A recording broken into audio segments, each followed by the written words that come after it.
A very good morning to you, John. Can you just explain to our listeners what a carbon social credit system looks like? Well, it's an amount of carbon that you can emit. So at the moment, the credits are given, and over time, we're going to see that reduced until eventually you're going to have to pay an amount of money that is similar to the amount of harm that carbon is going to put into the cause to the environment. And this process here that Europe is doing is following the scientific sort of kind of what it's proved that we need to, by 2025, kind of max out on how much carbon we're emitting, and by 2030 we should be looking at halving our carbon emissions, and this is going some way to that by cutting, hopefully, by about 55% that carbon.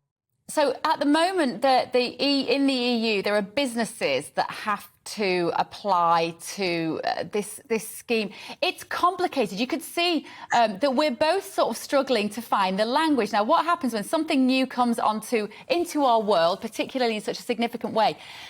It's hard to find the words to explain what it means, doesn't it? So just explain to me, if you will, on a very basic level, if you're subjected to this, and I don't use that phrase lightly, John, if you're subjected to this, what might it mean for your life, your everyday living?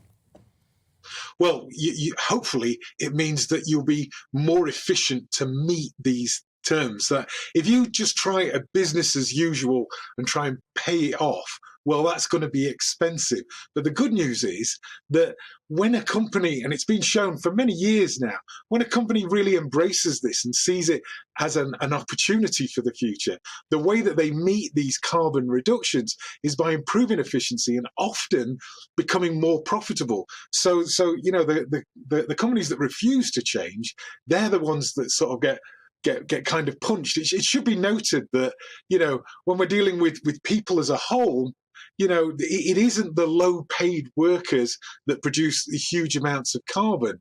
You know, our top 10% wealthiest people in the UK produce about half the emissions in the UK. And so, you know, when you're looking at capping the amount of carbon that people emit, it's those people that are probably going to be concerned. And from my point of view, honestly, I think that, you know, just because you're wealthy, it shouldn't give you a right to pollute our planet.